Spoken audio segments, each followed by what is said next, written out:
Hello, welcome to the tutorial. Today I am going to be teaching you how to do this.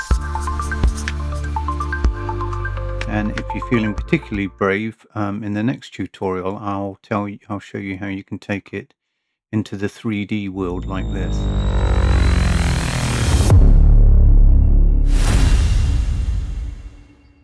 It's not as hard as you think, actually. It quite surprised me. And if you're also interested, I've got this version as well.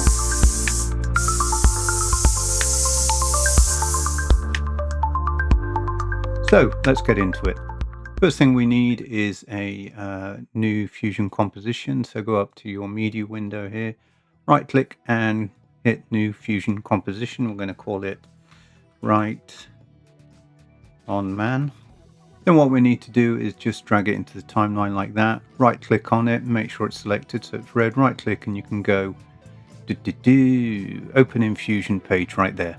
So here we are in Fusion. All we're going to do is grab a text node, connect that across into our media out like that.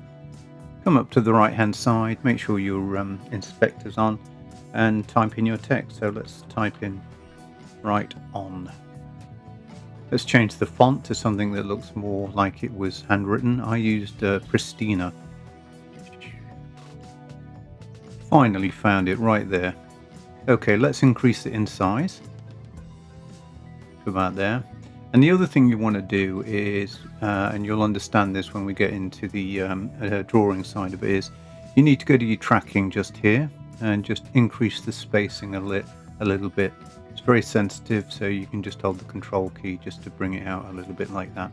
The next thing we're going to do is click on our text node, and then we're going to go shift spacebar or control spacebar depending on your system, and type in mask, and we're looking for mask paint, which is this one here. We're going to add that and our text vanishes. So what we need to do is go up to the right hand side, make sure you're on the mask paint node, go up to the right hand side, go to mask and hit invert, and it'll bring it back like that. Then what we need to do is on the mask menu, if you go to the top here, you'll see all these little icons here. We need to click on this one here that says stroke. We're going to click on that. We're going to come back to the control panel and we're going to open all of these. We're going to go down to stroke control and change it from all frames to right on. Then what we're going to do is we're going to come up to the brush controls and we need to make sure that the softness is all the way down like that. If you come over into the window, you see this green little circle. That's the size of our brush. We need to increase that. So let's do that. Yep, that should work. Now go to your timeline and make sure that you're on frame 0. Then what you can do is you can, holding the left mouse button, you can just draw over like you're doing your signature. Now, caveat here, if you let go at any time, it actually finishes the plugin, and you can see from the timeline there that it's come up with all these keyframes along there. So you have to be careful. So Control Z to undo that, and you have to kind of do it all in one go. Now, it took me about 4 times to get it right. Don't be afraid to do it slowly, because we're going to be speeding it up when we get into the next part.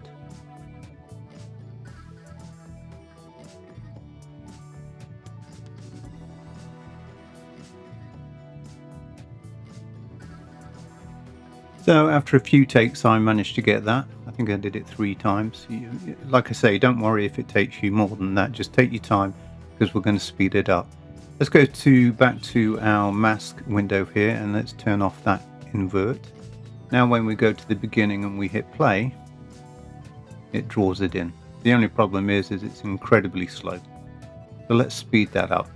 And how we do that is we click on our mask paint here, and then we go up to the keyframes tab next to the spline tab in the top right. Click on that. Then we need to go down to stroke end, and we also need to hit zoom to fit. There we are. Now all these white lines here that look like a barcode are actually our keyframes. So select them all with the left mouse button. Then what you need to do is hover over it, right click and hit time stretching, and go to the end and drag it all the way in like that. Now when we go back to our timeline and hit play, look at that. How cool is that? So you can change the speed as you need to. And that's it. That's all you need to do. Like I say, in the next one, I'll show you how I made it 3D. So hope you enjoyed that. See you in the next one.